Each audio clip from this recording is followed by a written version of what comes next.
ഏതൊക്കെ വേഷം ഇട്ടാലും ശരി ഓടി വരുമ്പോ ആളാരാന്ന് മനസ്സിലാവും. എന്താ വിളിച്ചേ? എന്താ ഞാൻ പാടാൻ വന്നു. നീ പാടിക്കൂ. ഞങ്ങൾക്ക് ഇവിടെ കുറച്ച് കാര്യങ്ങളുണ്ട് ഡിസ്കഷൻ. ഞാനും റിമിയും അതും കൂടെ കുറച്ച് കാര്യങ്ങൾ ഡിസ്കഷൻ. നീ പാടിക്കോ. നിന്നെ പറ്റി കുറച്ച് തീരുമാനങ്ങൾ എടുക്കാനുണ്ട്. മക്കളെ, ഇന്നലെ നിന്നെ ഞാൻ തല്ലിയോ? എന്തിനാ? അതേ നോക്കിയോ എന്തിനാ തല്ലിയെന്ന്.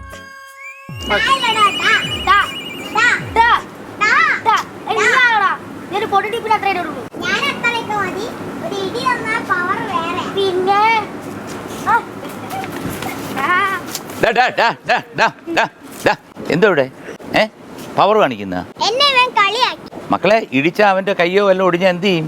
അല്ലെങ്കിൽ അവന്റെ എവിടെങ്കിലും അസ്ഥാനത്ത് കയറി കൊണ്ടു കഴിഞ്ഞാൽ എന്ത് ചെയ്യും? ഇങ്ങോട്ട് നീങ്ങിക്ക് മക്കളെ. അങ്ങനൊന്നും പാടില്ല കേട്ടോ.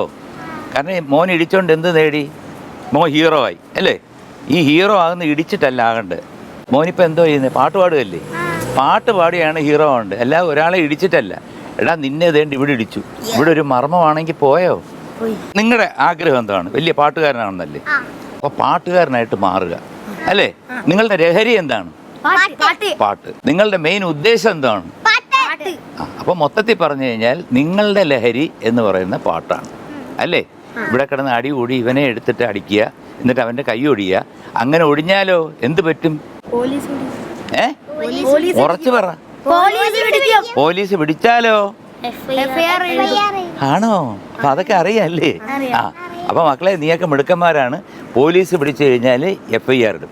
FIR ഇട്ടാലോ അവരെഴുതി വെക്കും, പേരും അഡ്രസ്സും ചരിത്രം മുഴുവൻ എഴുതി വെക്കും. എഴുതി വെച്ചാലോ പണി പാളിയാൽ എന്താ പ്രശ്നം എന്നറിയോ? നിങ്ങൾക്ക് പഠിക്കാൻ പ്രയാസമായിട്ട് വരും, നിങ്ങൾക്കൊരു അഡ്മിഷൻ കിട്ടാൻ പ്രയാസം, നിങ്ങൾക്കൊരു വിദേശത്ത് പോകാൻ പ്രയാസം, നിങ്ങൾക്ക് വേറെ എന്തെങ്കിലും ഒരു ജോലി കിട്ടാൻ പ്രയാസം. അപ്പം നിങ്ങളുടെ ജീവിതം കട്ട പുകയാവും. കാരണം നിങ്ങളെപ്പോലുള്ള കൊച്ചു കുട്ടികളെ എന്ത് പറ്റുമെന്ന് പറഞ്ഞാൽ എന്തെങ്കിലും തന്ന് മയക്കിയിട്ട് പിന്നെ നിങ്ങൾ അതിന് അടിമകളാകുക. പിന്നെ നിങ്ങൾ ഈ പവർ കാണിക്കാൻ ഇപ്പോൾ കാണിച്ച പോലെ കുത്തുകയും പിടിക്കുകയും ഒക്കെ ചെയ്തു കഴിഞ്ഞാൽ സ്വന്തം നമ്മുടെ ജീവൻ മാത്രമല്ല സ്വന്തം ഭാവിയാണ് നഷ്ടപ്പെടുന്നത്. അപ്പോൾ നമ്മുടെ കൂട്ടുകാരോട് എല്ലായിടത്തും പറയണം, നമ്മൾ അങ്ങോട്ടും ഇങ്ങോട്ടും അടി കൂടരുത്. അപ്പോൾ ഇന്ന് തൊട്ട്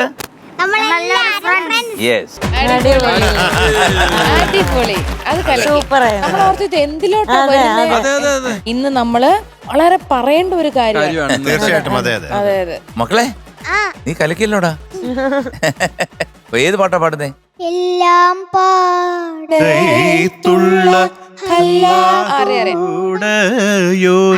അതല്ലേ? ഡീറ്റെയിൽസ് അറിയാവോ? പറയൂ. മൈലാഞ്ചിപ്പാട്ടുകളാണ്. അതില് ഒരു ആൽബം സോങ് ആണ്. JJ ശുദ്ധസംഘാണ് പാടിയത്. പിന്നെ മ്യൂസിക് VM കുട്ടി സാർ. പിന്നെ കൊല്ലം 1984. Lyrics Bappu Vellipparamb sir. Very good. ഇപ്പൊ നീ അടിപിടി ഇടി ഒക്കെ കൂടുവോ? ഇല്ലല്ലോ, എല്ലാം നിർത്തിയില്ലേ? നല്ല കൊച്ചായില്ലേ? ഓക്കെ. Thank you.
അസാധ്യമായിട്ട് പാടി മാഷാ അല്ലാ, സുബ്ഹാനല്ലാ. വളരെ അസാധ്യമായിട്ട് പാടിയത്, താങ്ക് യു, അപാരമായിട്ട് പാടി. Thank you. അതിന്റെ കുറവ്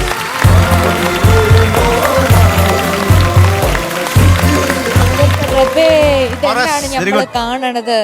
എന്താണിത്? മക്കളെ, ഇത് പുണ്യമാസമാണ്, റമദാൻ മാസമാണ്. പടച്ചോൻ മോൻ ഒരുപാട് പുണ്യങ്ങൾ നൽകിയിട്ടുണ്ട്, ഒരുപാട് അനുഗ്രഹങ്ങൾ നൽകിയിട്ടുണ്ട്. Thank you. നമുക്ക് കണ്ണ് നിറഞ്ഞു പോയി. ശരിക്കും. ഭാവവും അതുപോലെ തന്നെ ഓരോ സ്ഥലത്തുള്ള ഡൈനാമിക്സും ബാക്കി എല്ലാം ആദ്യം തൊട്ട് അവസാനം വരെ ഈ റൗള എന്ന് പറയുന്നത് വളരെ പ്രശ്നമാണ് പാടുന്നത്. ആ ഒരു വേർഡ് അതൊക്കെ അവൻ എത്ര ഭംഗിയായിട്ടാണ് പാടിയിരിക്കുന്നത്. Thank you. എൻ്റെ അടുത്ത് ഞാൻ ഈ പാട്ടൊക്കെ പാടുമ്പം എനിക്ക് പറഞ്ഞു തന്നിട്ടുള്ള വ്യക്തികളാണ് ഈ ബാപ്പു വെള്ളിപ്പറമ്പ്, അതുപോലെ തന്നെ ഒരുപാട് OM കരുവാരക്കുണ്ട്, അങ്ങനെ ഒത്തിരി ആൾക്കാരുണ്ട്. ഭയങ്കരമായിട്ട് നമ്മൾ ശ്രദ്ധിച്ച് പാടേണ്ട ഒരു ഭാഗത്തിലുള്ള പാട്ടുകളാണ് മാപ്പിളപ്പാട്ട്. അത് മോൻ എത്ര ഈസി ആയിട്ട് പാടിയത്. ആ സത്യം പറഞ്ഞാൽ ഈ പുണ്യമാസത്തില് അള്ളാഹുവിന്റെ അനുഗ്രഹം മോന് കിട്ടും എന്നുള്ള കാര്യത്തിൽ യാതൊരു സംശയമില്ല. 100%. നമുക്ക് തോന്നുന്നത് മോൻ എന്തോ ഭയങ്കരമായിട്ട് ഇതിന്റെ അർത്ഥങ്ങളൊക്കെ മനസ്സിലാക്കി വെച്ച് ഒരുക്കി എടുത്ത് അങ്ങനെ പാടുന്നൊക്കെ ഉള്ള ഒരു ഫീലാണ് നമുക്ക് കാണുമ്പോൾ. മോൻ വെറുതെ അങ്ങോട്ടൊക്കെ നോക്കിക്കൊണ്ടാ പാടുന്നത്. പക്ഷെ അതൊരു വലിയ ഗിഫ്റ്റാണ്. മോന് ഭാവിയിൽ ഉറപ്പായിട്ട് മോൻ നന്നായിട്ട് പഠിക്കുകയാണെന്നുണ്ടെങ്കിൽ you will definitely become a great singer, playback singer. ഞാനെന്തോ എന്നെക്കാട്ടിലൊക്കെ എത്രയോ വലിയ വലിയ മഹാന്മാരുണ്ട്. സിനിമയെ പാടുന്നതല്ല മോനെ ഒരു അൾട്ടിമേറ്റ് തിങ്. സിനിമയിൽ പാടുന്ന കുറച്ച് സിനിമയിൽ 5 സിനിമയെ പാടിയെന്ന് പറഞ്ഞിട്ട് ഒരു കാര്യമില്ല. പക്ഷെ നല്ലൊരു പെർഫോമർ ആയിട്ടല്ലേ നല്ലൊരു പാട്ടുകാരനായിട്ട് മോൻ വരികയാണെങ്കിൽ ലോകം മുഴുവൻ അറിയപ്പെടും. കാരണം ഇതര ഭാഷകളിലുള്ള പാട്ട് പാടിക്കഴിഞ്ഞാൽ ഇന്ത്യയിലെ വലിയൊരു പാട്ടുകാരനായി തീരട്ടെ എന്റെ ചക്കര ആര്യൻകുട്ടൻ എന്ന് ഞാൻ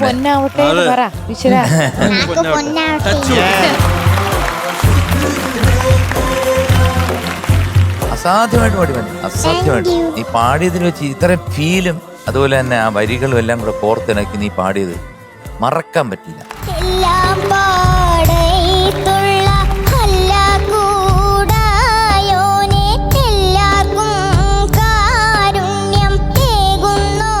ഈ റംദാൻ മാസത്തില് ഇത്രയും മനോഹരമായ ദാസേട്ടൻ പാടിയ ഈ ഭക്തിഗാനം ഇവിടെ പാടി ഞങ്ങളെല്ലാം ഭക്തിയിൽ ആറാടിച്ചതിന് നന്ദി കേട്ടോ. അപ്പൊ ഞാനും പറയാണ്, ഭാവിയില് വളരെ തിരക്കുള്ള ഈ ലോകം മുഴുവൻ അറിയപ്പെടുന്ന ഒരു പാട്ടുകാരനായി തീരട്ടെ. ഓക്കെ, ഞാനോ? All the best. ആര്യക്കുട്ടാ, സ്കൂളിൽ എന്ത് പറയാനാടാ, മനസ്സ് നിറഞ്ഞു, സന്തോഷായി, കണ്ണ് നിറഞ്ഞു. അയ്യോ ഭയങ്കര ഫീലായിരുന്നു. പ്രത്യേകിച്ച് നീ അവിടെ നിന്ന് ഇത് പാടുമ്പോ പല വരികളിലും ഒരു കുഞ്ഞ് വിളിക്കുമ്പോ ഉള്ള ഒരു ഇതുണ്ടല്ലോ, ഒരു കുഞ്ഞ് കരയുമ്പോ, ഒരു കുഞ്ഞ് ചിരിക്കുമ്പോ, എന്ന് കുഞ്ഞ് പാടുമ്പോ എന്ന് പറയുന്ന ഒരു, അതുകൊണ്ട് വല്ലാത്തൊരു പ്രത്യേകതയുണ്ട്. ഈ പോർഷൻ ഉണ്ടല്ലോ, വല്ലാത്തതാണല്ലോ നിന്റെ കുതിരത്ത് വല്ലായ്മ നീക്കിത്ത ഈ ലോകത്തുനിന്നൊക്കെ നീ പാടിയത്, അതെന്തായിരുന്നു? അത് രണ്ടുപേരും കേൾക്കാൻ ഒരാഗ്രഹം.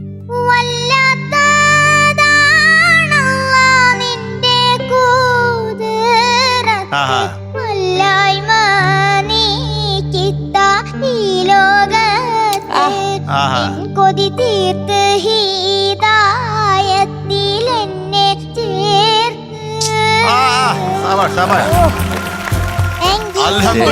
എല്ലാ മനുഷ്യ ഹൃദയങ്ങളും നീ ചേർത്ത് പിടിച്ചു.